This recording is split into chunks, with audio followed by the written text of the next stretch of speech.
আপনার পাশের দেশ, এখান থেকে 2 কিলোমিটার 5 কিলোমিটার পরে ভারত। আপনারা সবাই জানেন যে হিন্দুত্ববাদ একটি স্পষ্ট ভ্রান্ত মতবাদ। এইরকম স্পষ্ট ভ্রান্তির উপরে তারা কতটা উগ্র, কতটা অ্যাগ্রেসিভ, কতটা কট্টর, কল্পনার বাইরে। আমাদের যুবক ছেলেপেলে ফেসবুকে ট্রল করতেছে যে তারা চট্টগ্রাম নিয়ে নেবে। এটা ট্রল করার নয়, তারা সত্যিকারই এতটা উগ্র যে মন থেকে তারা বিশ্বাস করে যে অখণ্ড ভারত প্রতিষ্ঠা করতে হবে। চট্টগ্রাম, রংপুর, গাইবান্ধা, রাজশাহী, খুলনা, বরিশাল, ঢাকা, এগুলো সব তাদের লাগবে, মন থেকে বিশ্বাস করে। ভ্রান্তির উপর থাকার পরও কি পরিমাণ কট্টর হতে পারে। গুজরাতের কসাই 2002 সালে হাজারো মুসলমানের রক্ত যার হাতে রঞ্জিত, তাকে পৃথিবীতে কেউ জঙ্গি সন্ত্রাসী বলে নিষিদ্ধ করতেছে না, সে বহাল তবিয়তে প্রধানমন্ত্রী। আর মুসলমানেরা কোথায় একজনকে গ্রেফতার করেছে, তাই সারাদিন সারা পৃথিবীকে বুঝাতে হচ্ছে আমরা খুব ভালো, আমরা সেকুলার, আমরা সংখ্যালঘুদের গুরু নিরাপত্তা দিই, ডট ডট বলতে বলতে মুখের ফেনা তুলে দিচ্ছে, তাও দুনিয়ার কেউ বিশ্বাস করে না। কেননা তারা বেশি সেকুলার, মুসলমানেরা বেশি সেকুলার। তাদের এক গালে যদি আপনি মারেন, তাহলে এরা আর এক গাল পাতি দিয়ে বলবে ভাই এই গালটা তো মেরে নাও। কিন্তু আপনি যান ইসরায়েলে, ইসরায়েল গত 24 ঘন্টায় সিরিয়ার 500টা অস্ত্রাগার, গবেষণাগারে হামলা করেছে। ইসরায়েল কাউকে জিজ্ঞেস করেছে যে আমি হামলা করতেছি সিরিয়াতে, আমাকে অনুমতি দাও? আমেরিকাকে জিজ্ঞেস করেনি। ড্যাম কেয়ার, পরোয়া করে না। সে কট্টর, তার নিজের দিনের উপর কট্টর, অ্যাগ্রেসিভ, উগ্র। যে 500টা জায়গায় বোমা হামলা করতে পৃথিবীর কোনো দেশকে জিজ্ঞাসা করার প্রয়োজন মনে করে না, হেজিটেশন ফিল করে না, দ্বিধা ফিল করে না। ওই ইহুদি জাতিকে আমি কাছ থেকে দেখে আসছি যে 500টা জায়গায় আক্রমণ করতে দ্বিধা ফিল করে না, ও দাড়ি রাখতে দ্বিধা ফিল করবে? ওরা ওদের দিনের উপর এরকম কট্টর, ড্যাম কেয়ার। ওরা দাড়ি রাখার সময় পরোয়া করে না কে জঙ্গি বলবে, কে সন্ত্রাসী বলবে। কিন্তু আপনি আপনার সমাজ, আপনার আশপাশ, পাড়া প্রতিবেশী দাড়ি রাখতে যান, হাজারবার চিন্তা করবেন আমাকে কি করবে, আমাকে ফাঁসিয়ে দেবে, মামলা দেবে, এই সেই ডট ডট, অনেক কিছু। এটাকে বলা হয় কলোনিয়াল মাইন্ড সেট আপ। ঔপনিবেশিক দাসত্ব এবং গোলামির একটা ধারা আমরা আমাদের রক্তের মধ্যে বহন করতেছি, আমাদের ব্লাডের মধ্যে। আমরা মানসিকভাবে এখনো স্বাধীন হতে পারি না। এই জন্য আমাদের অজান্তে যে আমার সামনে ভালো ইংরেজি বলে সে একজন স্মার্ট, যে ইংরেজি জানে না সে স্মার্ট নয়। আমাদের অজান্তে যে প্যান্ট শার্ট পরে সে স্মার্ট, যে পাঞ্জাবি দাড়ি টুপি পরে সে স্মার্ট নয়। কিন্তু আপনি ইংল্যান্ড থেকে বের হয়ে স্পেন যান, ইতালি যান, ফ্রান্স যান, বিমানবন্দরে পর্যন্ত ইংরেজি নাই। বিমানবন্দরে পর্যন্ত ইংরেজি নাই। মানে কেন? ওরা জাতিগতভাবে আমাদের চেয়ে মানসিকভাবে স্বাধীন। সে পরোয়া করে না কেন আমি ইংরেজি শিখব, তাকে আমার ফরাসি ভাষা শিখতে হবে। এইরকম মানসিকভাবে তারা উগ্র এবং স্বাধীন। তাহলে আপনার পার্শ্ববর্তী দেশ তার দিনের উপর কট্টর, উগ্র এবং অ্যাগ্রেসিভ এবং ড্যাম কেয়ার, পরোয়া করে না। তারপরে ইসরায়েল তার নিজের দিনের উপর কট্টর, অ্যাগ্রেসিভ, পৃথিবীর কাউকে পরোয়া করে না। অসংখ্য খ্রিস্টান কান্ট্রি, তাদের ওই সমস্ত দল ক্ষমতায় আসতেছে যারা ডানপন্থী কট্টর। তাহলে এত এত কট্টরের মধ্যে আপনি সেকুলার হয়ে বাঁচতে পারবেন না। সেকুলারিজম দিয়ে আপনার বাংলাদেশের স্বাধীনতা টিকবে না, বলে দিলাম। কেননা আপনাকে শুধু কম্প্রোমাইজই করতে হবে, কম্প্রোমাইজই করতে হবে, আপনাকে কেউ বিশ্বাস করবে না। আপনিও যদি বাঁচতে চান, বাংলাদেশের স্বাধীনতাকে রক্ষা করতে চান, আপনাকেও আপনার দিনের উপর ড্যাম কেয়ার হতে হবে। আমি আল্লাহর নবীর সুন্নাতের অনুসরণ করি, কোরআন এবং হাদিসের আইন বাংলাদেশে বাস্তবায়ন করি, কার কি করার আছে করে নাও। যখন এরকম ড্যাম কেয়ার হবেন, বাংলাদেশ স্বাধীন, একদিনে স্বাধীন, 24 ঘন্টায় স্বাধীন। এবং এই স্বাধীনতা চিরস্থায়ী, স্থায়ী স্বাধীনতা। আপনাকে তেলাতে হবে না, তেল দিতে হবে না, কম্প্রোমাইজ করতে হবে না, বুঝাতে হবে না, প্রেস ব্রিফিং করতে হবে না, একদিনে স্বাধীন হয়ে যাবেন।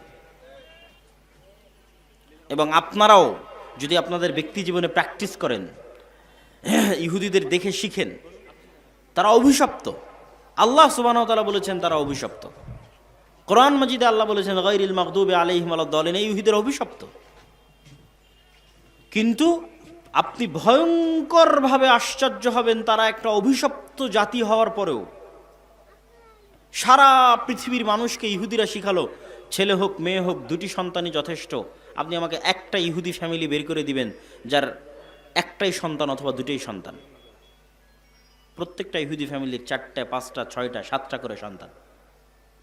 এই জন্য ছোট যে কারগুলো আছে কারগুলো তারা ইউজ করে না, তাদের জন্য বড় হাইস গাড়ি নহা, যেটাতে 7-8টা সিট আছে সেই গাড়ি লাগবে, কেননা ফুল ফ্যামিলি যেতে হলে ওই ছোট কারে তো হবে না, এই জন্য বড় গাড়ি বেশি ইউজ করে।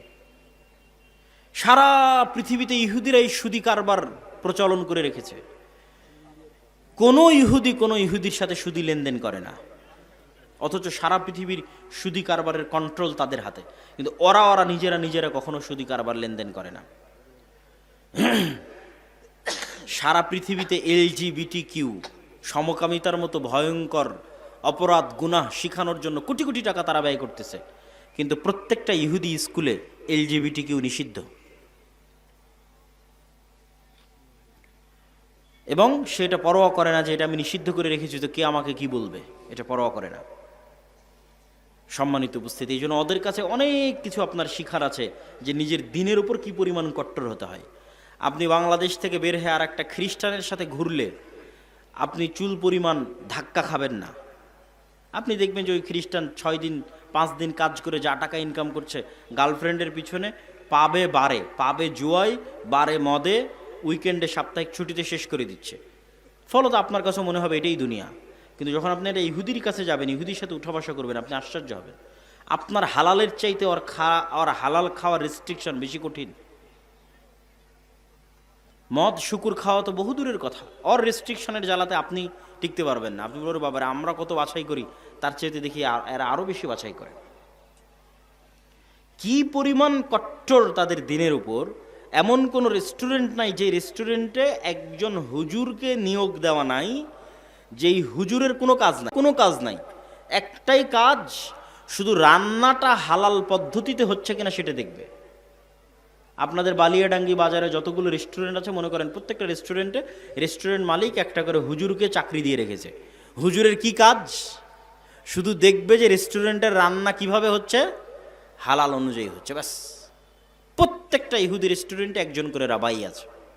ডিমটা ভেঙে দিবে রাবাই, গরু মহিষ মুরগি জবাই করে দিবে রাবাই। পুরো নিয়ম কানুন ইহুদি ধর্ম অনুযায়ী পরিচালিত হচ্ছে কিনা তা দেখবে। কি পরিমাণ কট্টর হতে পারে তাদের দিনের উপর। ওদের 90 জন দাড়ি রাখে, আপনাদের কয়জন দাড়ি রাখে? কেন আপনারা দাড়ি রাখার বিষয়ে হেজিটেশন ফিল করেন, আপনারা দ্বিধায় ভোগেন, আপনার দিনের উপর আপনার কট্টরতা নাই, আপনার বিশ্বাস নাই, কিন্তু সে ড্যাম কেয়ার, সে পরোয়া করে না। আপনার পার্শ্ববর্তী দেশ হিন্দু, সে পরোয়া করে না, তার কপালে সিঁদুর দিবে, হাতে বালা দিবে, আরেকজন মুসলমানকে জোর করে বলাবে যে বল জয় শ্রীরাম, পরোয়া করে না, ড্যাম কেয়ার। কিন্তু আপনি কেন ভীতু কাপুরুষ, কেন আপনি হেজিটেশন ফিল করেন আপনার দিনের উপর? আপনি যতদিন হেজিটেশন ফিল করবেন গোলাম থাকবেন। কট্টর হন যে আমার দিনের জন্য আমি জীবন দিয়ে দেবো, যা করার করো। একদিনে স্বাধীন, আজীবনের গোলামি থেকে একদিনে স্বাধীন। এটা গেল 1 নাম্বার, যে আমাদেরকে আমাদের দিনের উপর, আমাদের আল্লাহর নবীর সুন্নাতের উপর, আল্লাহ সুবহানাহু ওয়া তাআলার বিধানের উপর উইদাউট এনি কম্প্রোমাইজ কট্টর হতে হবে। কোনো প্রকার ছাড় মিউ ছাড়া কট্টর হতে হবে। এটা আমার দিন, আমি এটা মানবো, এটা আমি চাই। আপনি স্বাধীন হয়ে যাবেন। তারপরে আমাদের করণীয় কি? তারপরে আমাদের করণীয় হচ্ছে আমাদের যুবক সমাজ, আমাদের ছেলে মেয়েরা, তাদের যুবক সমাজ এবং তাদের ছেলে মেয়েদের চেয়ে পিছিয়ে আছে নেশা, মাদকতা, ডিভাইস আসক্তি, mobile, TikTok, Facebook, reels, video game, free fire, PUBG, মদ, জুয়া, বিড়ি, সিগারেট, গাঞ্জা। এগুলোর মধ্যে আমাদের যুবক এবং ছাত্র সমাজ তাদের চারিত্রিক এবং নৈতিক পদস্খলন ঘটিয়ে ফেলেছে। ফলত তাদের প্রোডাক্টিভিটি নাই। মানুষও একটা মেশিন, এই মেশিনের একটা কাজ আছে, তাকে উৎপাদন করতে হবে। আপনারা যারা গার্মেন্টসে কাজ করেন, সেখানে উৎপাদন হয়, কতটা কাপড় তৈরি হলো গণনা করা হয়। আপনি একটা মেশিন, আপনি কি উৎপাদন করছেন? আমাদের যুবক সমাজ কি উৎপাদন করছে? সে তো শুধু সময় নষ্ট করছে। কিন্তু ওই সমস্ত দেশের যাদেরকে আমরা রোজ সকাল সন্ধ্যা গালি দিচ্ছি, গালি দিয়ে লাভ নাই, তারা তাদের সময়কে নষ্ট করে না, তারা তাদের সময়কে কাজে লাগায়, তারা প্রোডাক্টিভ। আর আল্লাহ সুবহানাহু ওয়া তাআলা পৃথিবীকে যেই সিস্টেমে ডেভেলপ করেছেন, ওই সিস্টেমে যদি একটা হিন্দুও চলে, একটা ইহুদিও চলে, আল্লাহ বাধা দিবেন না, ওই সিস্টেম অনুযায়ী তার কাজ হবে। এই কথাটা মনে হয় বুঝলেন না। আল্লাহ পৃথিবীতে সিস্টেম তৈরি করেছে আগুন জ্বালায়। আগুন কি করে? ছুরি কাটে। তো এখন একজন যদি আর একজনের উপর ছুরি কাটে, তো 99% সময় আল্লাহ সুবহানাহু ওয়া তাআলা দেখবেন না কাকে কাটছে। অন্যায় ছুরিকে আল্লাহ কাটার কাজ দিয়ে, যেভাবে আল্লাহ পৃথিবী ডেভেলপ করেছে, আর একজন কাটছে, কেটে যাবে। ওই অনেক স্বল্প সময় ইতিহাসে এক একটা দেখানোর জন্য ইব্রাহিম আলাইহিস সালাতু ওয়াস সালামকে আগুনে ফেলে দেওয়া হয়েছে, জ্বলেনি। এক একটা দেখানোর জন্য, আল্লাহর ক্ষমতা, মুজিজা দেখানোর জন্য। কিন্তু আসলে আপনি মুমিনকে ফেলেন, মুসলিমকে ফেলেন, তাহাজ্জুদ গুজারকে ফেলেন, আল্লাহ পৃথিবী ডেভেলপ করেছে এইভাবে যে আগুনে ফেললে আগুন জ্বালিয়ে দিবে। কাকে ফেললো এটা দেখার বিষয় নয়, আগুনে ফেললে জ্বলবে। তো আল্লাহ সুবহানাহু ওয়া তাআলা পৃথিবী ডেভেলপ করেছে যে জ্ঞানে, বিজ্ঞানে, প্রযুক্তিতে যত বেশি এগিয়ে যাবে, পৃথিবীতে ক্ষমতা তার থাকবে। তখন জ্ঞানে খ্রিস্টান আগিয়ে গেল কি মুসলমান আগিয়ে গেল, আল্লাহ সুবহানাহু ওয়া তাআলা ওটা দেখবেন না। পরিশ্রম করে জ্ঞানে ইহুদি আগিয়ে গেছে, পৃথিবী ওদের। পরিশ্রম করে জ্ঞানে আমেরিকা এগিয়ে গেছে, পৃথিবী ওদের। মুসলমানের সন্তান পরিশ্রম করে না, মদ জুয়া আড্ডা নিয়ে ব্যস্ত থাকে, তো ওরা গোলাম। তো আল্লাহর সহযোগিতা, তাহলে বলবেন যে আল্লাহ যে আমাদের ভালোবাসে, সহযোগিতাটা কোথায় আসবে? আসবে যখন আপনি ওই মদ জুয়া নেশা ছেড়ে দিয়ে আপনিও প্রোডাক্টিভ হবেন, আর ডাই হার্ট অন্তর থেকে আপনিও চেষ্টা করতেছেন আমিও সাকসেসফুল হতে চাই, আপনিও জ্ঞান বিজ্ঞান প্রযুক্তির জগতে লড়াই করে যাচ্ছেন, যেই যেই সিস্টেমে আল্লাহ পৃথিবী ডেভেলপ করেছে ওই সিস্টেমে আপনিও দৌড়াচ্ছেন, চেষ্টা করতেছেন অন্তর থেকে, তাহলে একজন ইহুদি অথবা ইসরায়েল অথবা আমেরিকার কাছে শতভাগ সক্ষমতা আছে। শতভাগ সক্ষমতা থাকার পর সে হয়তো 90% চেষ্টা করতেছে। আপনার কাছে 50% সক্ষমতা আছে, আপনিও 90% চেষ্টা করতেছেন। আর 50% সক্ষমতা না থাকলেও আল্লাহ আপনাকে বিজয় করে দিবে। আল্লাহ আপনাকে কি করে দিবে? বিজয় করে দিবে। এই জায়গায় তখন আপনি আল্লাহর দয়া এবং রহমত পাবেন। কিন্তু আপনি যদি চেষ্টা না করেন, তার আগ পর্যন্ত দয়া রহমত পাবেন না, তার আগ পর্যন্ত গোলাম থাকবেন। তাহলে আমাদের যুবক সমাজ এবং ছাত্র সমাজ, ইয়াং জেনারেশন, তাদেরকে অবশ্যই তারা যে অন্ধকার জগতে ফেঁসে আছে, তারা যে জ্ঞানের পিছনে ইনভেস্ট করে না। আমি ইংল্যান্ডে 1 বছর ছিলাম, পার্কে যাই, বিশ্ববিদ্যালয়ে যাই, ট্রেনে উঠি, বিমানে উঠি, বাসে উঠি, কাউকে না কাউকে দেখি বই হাতে নিয়ে পড়তেছে। ওদের দেখে আমি নিজেকে লজ্জিত বোধ করতাম যে সে মুমিন নয়, কিন্তু সে পড়তেছে, সে বেপরদা অবস্থায় আছে, কাফেরা, সে পড়তেছে। তাহলে আমি একজন মুমিন হয়ে আমি পড়তেছি না? তখন ওদের দেখা দেখে আমিও যাত্রাপথে পড়া শুরু করেছিলাম যে, এবং অনেক বই আমি তখন ওই ইংল্যান্ডে থাকা অবস্থায় সফরের মধ্যে পড়ে শেষ করেছি। কিন্তু বাংলাদেশে আসার পর এখন পর্যন্ত আর কোথাও দেখলাম না যে একটা মানুষ কোথাও বই হাতে নিয়ে পড়তেছে। তখন আমার মধ্যে থেকে ওই স্বভাবটা হারিয়ে গেছে। তাহলে আমাদের মধ্যে পড়ার এবং জ্ঞান অর্জনের আগ্রহ নাই। আমাদের সাধারণ সেকুলার ছাত্র জনতা তো বহুদূরে থাক, ইসলামপন্থী মানুষজন তাদের সময় নষ্ট করে পারস্পরিক হিংসা বিদ্বেষ, গুতাগুতি, মারামারি, ঠেলাঠেলি, গীবত, পরনিন্দায়। যারা ইসলাম নিয়ে আলোচনা করে তারাও দুইজন যখন একত্রিত হয়, কোরআনের একটা আয়াত নিয়ে আলোচনা কর, কোরআনের হাদিসের একটা, বুখারী শরীফের একটা হাদিস নিয়ে আলোচনা কর, দিনের একটা বিষয় নিয়ে আলোচনা কর না। কোন হুজুর কোন বক্তায় কি বলল, কে কোথায় ফেসবুকে কি কমেন্ট করেছে, কার বিরুদ্ধে কে লাগলো, এক জায়গায় একত্রিত হলে সেগুলো নিয়ে গল্প শুরু হয়ে গেল। সময় নষ্ট, প্রোডাক্টিভিটি নষ্ট। অতএব হে যুবক সমাজ, হে ছাত্র ভাইয়েরা, আমরা যদি আমাদের সময়কে সঠিকভাবে কাজে না লাগাই, জ্ঞান অর্জন না করি, তাহলে আমরা কখনোই পৃথিবীতে আর 10টা জাতির সাথে পাল্লা দিয়ে স্বাধীন হতে পারবো না। গোলাম থাকতে হবে, গোলাম আছি, গোলাম থাকতে হবে। আমি চেষ্টা না করলে আল্লাহ রাস্তা দেখাবে না। অতএব আমাদের জাতির মুক্তির জন্য কাউকে না দেখে হলে অন্তত আপনার পাশে যারা আছে তাদের দেখে শিখেন যে ভোটের রাজনীতিতে অংশগ্রহণ করলেই ইসলামের সামগ্রিক বিজয় সম্ভব। মানুষকে আমরা মোটিভেট করব যে ভোট দিতে হবে, আমাকে ভোট দিলে আমি ক্ষমতায় গিয়ে ইসলাম প্রতিষ্ঠা করব। আমি এই মতবাদের বিরোধিতা করছি না, কিন্তু আমি আপনাকে বুঝাতে চাচ্ছি যে এখন যারা ক্ষমতায় আছে তারা কি ভোটের মাধ্যমে ক্ষমতায় এসেছে? আসেনি। আর জুলাই আগস্টে যে ছাত্র জনতা মারা গেল তাদের বেশিরভাগই ছিল ধর্মকেন্দ্রিক, ধর্মপ্রাণ, যারা জীবন দিয়েছে। কিন্তু এখন যে সরকার গঠিত হলো, এই সরকারে ইসলামপন্থীদের শক্তিশালী কোনো স্টেক নাই। কেন নাই? তাহলে ইসলামপন্থীরা জীবন দিল, তাদের স্টেক নাই। তার কারণ হচ্ছে ইসলামপন্থীদের এরকম জনস্রোত আছে, লক্ষ লক্ষ ভোটার আছে, পঙ্গপালের মতো কোটি কোটি জনতা আছে, ভক্ত সমর্থক আছে, কিন্তু ইসলামপন্থীদের প্রতিনিধিত্ব করবে এরকম শক্তিশালী কোনো প্রতিষ্ঠান নাই, ইনস্টিটিউট নাই। সরকার যখন বিদায় নিল তখন অটোমেটিক যেখান থেকে ক্ষমতার শূন্যতা তৈরি হয়, ওই শূন্যতাটা রাষ্ট্রে এক্সিস্ট করে এরকম শক্তিশালী প্রতিষ্ঠানগুলো পূরণ করে। যখন স্বৈরাচার চলে গেছে তখন বাংলাদেশের সবচেয়ে শক্তিশালী প্রতিষ্ঠান বাংলাদেশ সেনাবাহিনী, তারা ওই শূন্যতাটা পূরণ করেছে।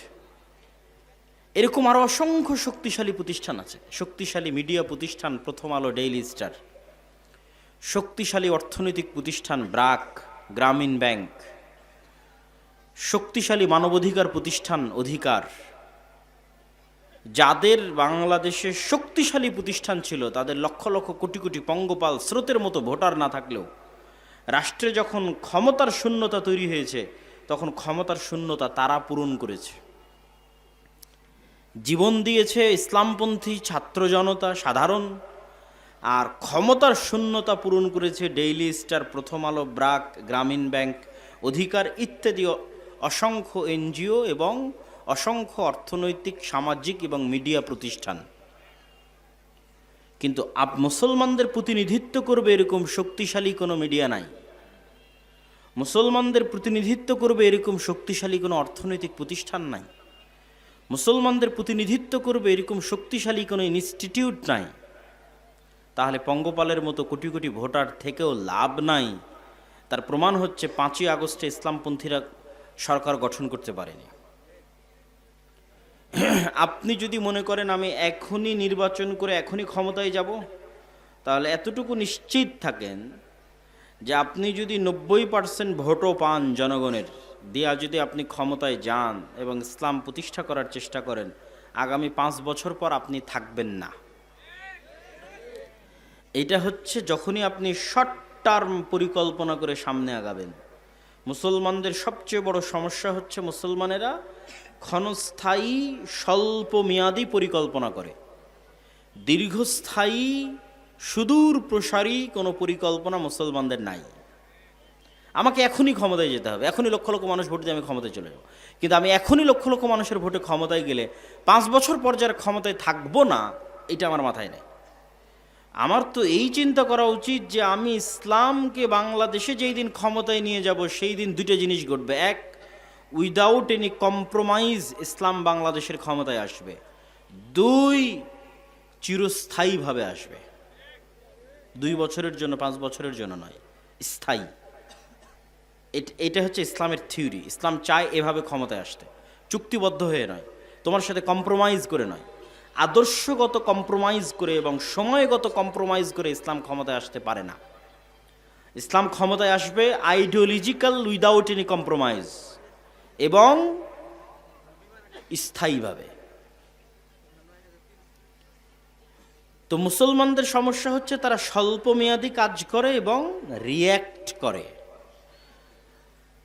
অন্যরা সুদূর প্রসারী 100 বছরের পরিকল্পনা করে কাজ করে। তো 100 বছরের পরিকল্পনা করে যে কাজ করতেছে ওই কাজের একটা অংশ হঠাৎ করে আপনার সামনে প্রকাশ পেয়ে গেছে।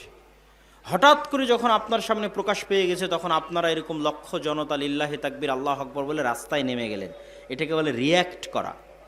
আপনি সুদূর প্রসারী কোনো পরিকল্পনা তো করতে পারেন না, ওরা সুদূর প্রসারী পরিকল্পনা করছে, ওদের পরিকল্পনার কোনো অংশ যখন প্রকাশ পেয়ে যাচ্ছে আর আপনার কাছে মনে হচ্ছে এটা ইসলাম বিরোধী, তখন আপনি শুধু প্রতিক্রিয়া দেখালেন, রিয়্যাক্ট করলেন, মিছিল, মিটিং, বক্তব্য, লিল্লাহি তাকবীর, আল্লাহ আকবার দিয়ে ওই পর্যন্তই শেষ। আপনি যে আবার পাল্টা কোনো সুদূর প্রসারী পরিকল্পনা করবেন, এটা নাই। এই দুটো জিনিস না থাকার কারণে এবং মুসলমানদের মধ্যে এই জ্ঞানের অভাব আছে যে রাষ্ট্রে ইসলাম ক্ষমতায় আসলে সে কি উপকারটা পাবে। পাশ্চাত্য মিডিয়া মুসলমানদেরকে ভয় দেখায় যে ইসলাম যদি ক্ষমতায় আসে তাহলে দেখো এরকম ভয়াবহ চিত্র। কি ভয়াবহ চিত্র? এই দেখো, দোররা মারা হচ্ছে, হাত কাটা হচ্ছে, রজম করা হচ্ছে, এরকম ভয়াবহ চিত্র তো কি তোমরা কি তোমাদের দেশে দেখতে চাও? তখন মানুষ ভীত সন্ত্রস্ত হয়ে যায়। কিন্তু ইসলামের এটি যে একমাত্র চেহারা নয়, বরং ইসলামের আরেকটা চেহারা আছে, যে ইসলাম যদি রাষ্ট্র ব্যবস্থায় প্রতিষ্ঠিত হয় তাহলে এটি হবে পৃথিবীর সর্বশ্রেষ্ঠ কল্যাণমূলক, মানবসেবী, ন্যায়পরায়ণ, ইনসাফ প্রতিষ্ঠাকারী রাষ্ট্র। এই জিনিসগুলো প্রত্যেকটার অসংখ্য ব্যাখ্যা আছে। ন্যায়পরায়ণ, ইনসাফ প্রতিষ্ঠাকারী মানে কি? ন্যায়পরায়ণতা কি? ইনসাফ কি? মুসলমানেরা তো এই ছোট্ট জিনিসটাই জানে না যে ন্যায়পরায়ণতা কি। তাহলে সে কেমনে বুঝবে যে একটা ন্যায়পরায়ণ রাষ্ট্র কেমন হয়? এটা সে কল্পনা, আপনার কল্পনার দৃষ্টিতেও আপনারা দেখতে পারেন না যে ন্যায়পরায়ণ ভিত্তিক রাষ্ট্র কিরকম হতে পারে। কেন? মুসলমানদের ব্যক্তি জীবনে ন্যায়পরায়ণতা নাই। মুসলমানেরা ইসলামের বাহ্যিক যে রিচুয়ালস, বাহ্যিক যে আমল আখলাক, আনুষ্ঠানিকতা, সেটিকে ইসলাম মনে করে আমার মুখে দাড়ি আছে আমি মুসলিম, আমার মাথায় টুপি আছে আমি মুসলিম, আমি দান করলাম দানবীর আমি মুসলিম, আমি হজ করে আসলাম আমি হাজি, আমি তাহাজ্জুদের সালাত আদায় করি আমি নামাজি। কিন্তু সে তাহাজ্জুদের সালাত আদায় করার পরেও, নামাজি, হাজি, দানবীর হওয়ার পরেও সে যে মুনাফিক, এটা কিন্তু সে কোনোদিন বুঝতে পারেনি। কিভাবে মুনাফিক? রাসূলুল্লাহ সাল্লাল্লাহু আলাইহি ওয়াসাল্লাম বলেন, আরবাউন মান কুন্না ফি, চারটা বৈশিষ্ট্য যার মধ্যে থাকবে সে মুনাফিকান খালিসা, নিষ্কলুষ, নির্ভেজাল, খাঁটি মুনাফিক। এক, ইদা হাদ্দাসা কাযাবা, যখন কথা বলে মিথ্যা বলে, ওয়াইদা ওয়াদা আখলাফা, যখন ওয়াদা করে ভঙ্গ করে, ওয়াইদা তুমিনা খানা, যখন আমানত রাখা হয় আমানতের খেয়ানত করে।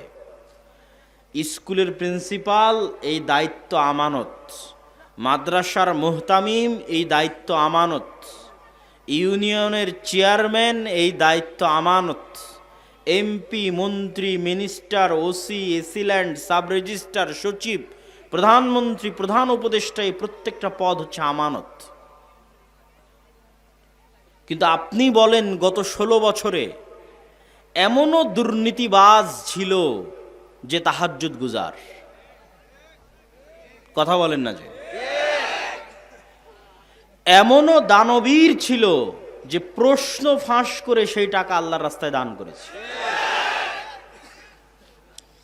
তাহলে সে কি বুঝেছে ইসলামকে? সে ইসলামকে বুঝেছে এটা বাহ্যিক আচার আনুষ্ঠানিকতার একটা দিন। আমি বাহ্যিকভাবে সালাত আদায় করব, হজ করব, উমরা করব, অতএব আমি মুসলিম। কিন্তু আল্লাহর নবী তো বলে গেছে সে মুনাফিক। কেননা তাকে যে প্রশ্ন রক্ষা করার দায়িত্ব দেওয়া হয়েছিল, ওই দায়িত্বের সাথে সে কি করেছে? খেয়ানত করেছে। তাহলে আল্লাহর নবীর কথা অনুযায়ী সে নিষ্কলুষ, নির্ভেজাল, খাঁটি মুনাফিক। তাহলে মুসলমানদের ব্যক্তি জীবনে ন্যায়পরায়ণতা নাই, তাহলে সে কেমনে কল্পনা করবে একটা ন্যায়পরায়ণতা ভিত্তিক শাসন ব্যবস্থা?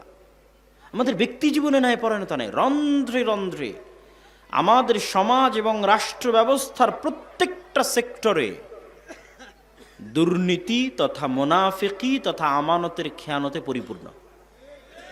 কিন্তু গত 16 বছর এরকম প্রত্যেকটা জালসা, ইসলামী সম্মেলন, অনুষ্ঠানের প্রধান অতিথি, বিশেষ অতিথি এমন কোনো OC, AC land, sub registrar, MP, মন্ত্রী ছিল না যারা না দানবীর ছিল, না হাজি ছিল, না উমরাকারী ছিল, না সালাত আদায়কারী ছিল, এরকম কোনো না কোনো বৈশিষ্ট্য, না হয় মসজিদ কমিটির সভাপতি, না হয় মাদ্রাসা কমিটির সভাপতি সেক্রেটারি, না হয় জালসার প্রধান অতিথি, না হয় সভাপতি, মানে এমন কোনো ইসলামী কাজ ছিল না যে ইসলামী কাজে সম্পৃক্ত তারা ছিল না, কিন্তু প্রত্যেকেই তারা নিজ নিজ দায়িত্বে আমানতের সাথে খেয়ানত করেছে, মানে তারা মুনাফিক।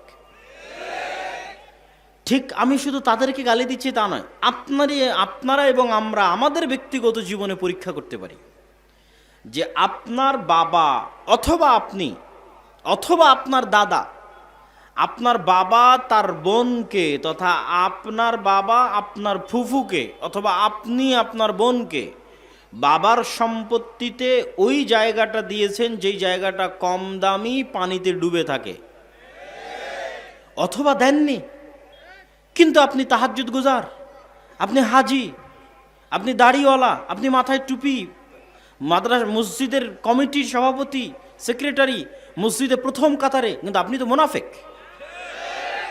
কেননা আপনি ন্যায়ের সাথে আপনার বোনের মুআমালাটা সমাধান করেননি, আপনার মধ্যে ন্যায় পরায়ণতা নেই, আপনি মুনাফিক। তো আমরা আমাদের ব্যক্তি জীবনেও, আমাদের রাষ্ট্রীয় এবং সামাজিক জীবনের কোনো স্তরে ন্যায়পরায়ণ নই, তাহলে আমি কেমনে বুঝবো যে ইসলামী রাষ্ট্র ব্যবস্থা কেমন হতে পারে, ইসলামী রাষ্ট্র ব্যবস্থা কতটা ন্যায় ভিত্তিক, কতটা সুষম, কতটা ইনসাফ ভিত্তিক হতে পারে? এটা এই ধরনের গণতান্ত্রিক সেকুলারিজম আর লিবারালিজমের বাংলাদেশে আপনি চোখেও দেখতে পাবেন না। ওইটা একমাত্র ইসলামই দিতে পারবে।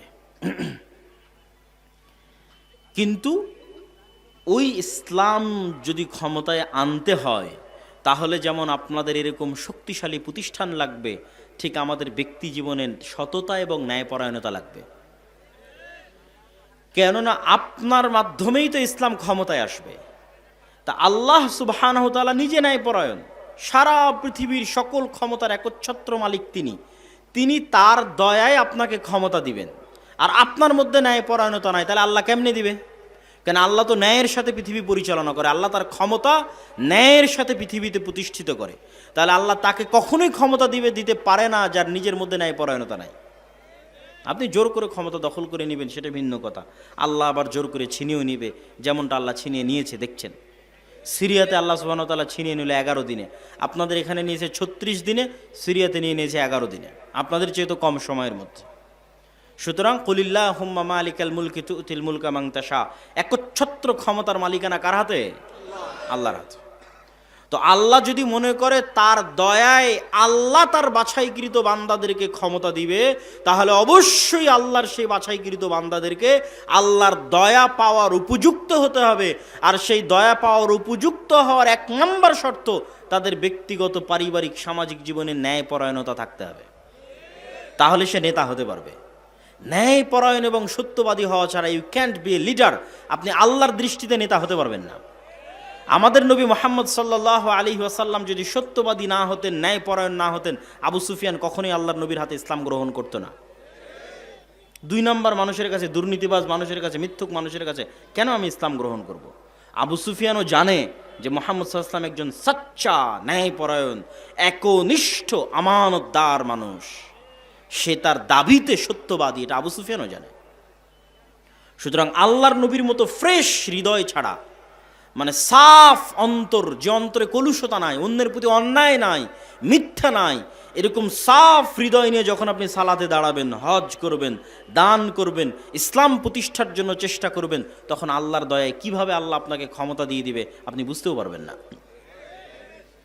আজকে আফগানিস্তানে যারা ক্ষমতায় এসেছে, তাদের ক্ষমতায় আসার সবচেয়ে বড় সিক্রেট হচ্ছে ন্যায়পরায়ণতা। ক্ষমতায় আসার পরের দিনে আমিরুল মুমিনিন বলে দিয়েছে, যতজন যত জায়গায় দায়িত্বশীল আছে তাদের কারো সন্তান সরকারি চাকরি করতে পারবে না। কি ভয়ঙ্কর ন্যায়পরায়ণতা! যে যতজন যত জায়গায় পদাধিকার বলে দায়িত্বশীল আছে, তাদের কারো সন্তান কি করতে পারবে না? সরকারি চাকরি করতে পারবে না। এর নাম ন্যায়পরায়ণতা। তারা নিজেদের মধ্যে ন্যায়পরায়ণতা প্রতিষ্ঠা করেছে, আল্লাহ তাদেরকে ক্ষমতা দিয়েছে। আর আমরা বাঙালি মুসলমানেরা যেহেতু 190 বছর ব্রিটিশদের গোলাম ছিলাম, ফলত আমাদের রক্তের মধ্যে মিথ্যার দুর্নীতি মিশে আছে। এই যতক্ষণ আমরা এই মিথ্যার দুর্নীতি থেকে নিজেকে মুক্ত না করতে পারবো, আপনি বিদেশে যান, আমেরিকায় যান, ইউরোপে যান, বাঙালিরা সেখানে গিয়েও মিথ্যা কথা বলতেছে। সেখানকার সরকার গভর্নমেন্টের কাছেও অতিরিক্ত ফায়দা, অর্থ ইনকামের জন্য মিথ্যা বলতেছে। তখন লজ্জায় মাথা নিচু হয় যে যেই জাতি খ্রিস্টানের কাছে, ইহুদির কাছে একটা টাকা বেশি পাওয়ার জন্য মিথ্যা বলতে পারে, সে কখনোই স্বাধীন হতে পারে না। তার ভাগ্যে জিল্লতি এবং গোলামি আছে, জিল্লতি এবং গোলামি তাকে বহন করতে হবে, অপমান এবং দাসত্ব আছে, বহন করতে হবে। আপনি স্বাধীন তখন যখন আপনি সত্যবাদী এবং ন্যায়পরায়ণ। বাংলাদেশে গণতন্ত্র কেন কাজ করে না আর আমেরিকা এবং ইংল্যান্ডে গণতন্ত্র কেন কাজ করে?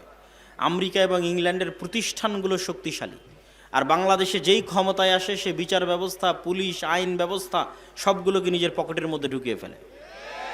ফলত সবাই মেরুদণ্ড বিক্রি করে দেয় টাকার কাছে, নারীর কাছে। যত ওসি, ডিসি, এসপি, মন্ত্রী, সচিব আছে, কারো মাজা সোজা নয় যে সত্যবাদী হবে, ন্যায়পরায়ণ হবে, এটা না, বিক্রি হয়ে যায়। তাহলে আমরা যতক্ষণ না একটা সত্যবাদী, ন্যায়পরায়ণ প্রজন্ম তৈরি করতে না পারবো, যারা টাকার কাছে মাথা নত করবে না, ক্ষমতার চাপের প্রেশারের কাছে মাথা নত করবে না, এরকম একটা প্রজন্ম তৈরি করলেই তো দেশ পরিবর্তন হয়ে যায়। কিন্তু মুসলমানেরা এই জিনিসটাই তো বুঝেনি যে ইসলাম মানে কি। তারা তো মনে করেছে ইসলাম মানে আমি বাহ্যিকভাবে নামাজ দেখাবো, দাড়ি দেখাবো, দান দেখাবো, এই ধোকার খেলা চলতে থাকবে। কিন্তু এটা যে মুনাফিকি, সেটা আজকে আমি আপনাদের সামনে প্রকাশ করে দিলাম যে এটা হচ্ছে মুনাফিকি। এই মুনাফিকি থেকে আমাদের বের হয়ে আসতে হবে। সম্মানিত উপস্থিতি, তাহলে আমাদের জন্য করণীয় কি? আমাদের জন্য দুইটা করণীয়। যে কারণগুলো তুলে ধরলাম সেগুলো তো তুলে ধরলাম, দুইটা করণীয় বলি। এক, নিজের দিনের উপর কট্টর হওয়া ছাড়া আপনি প্রকৃত স্বাধীনতা কখনোই পাবেন না। নিজের দিনের উপর কট্টর হওয়া মানে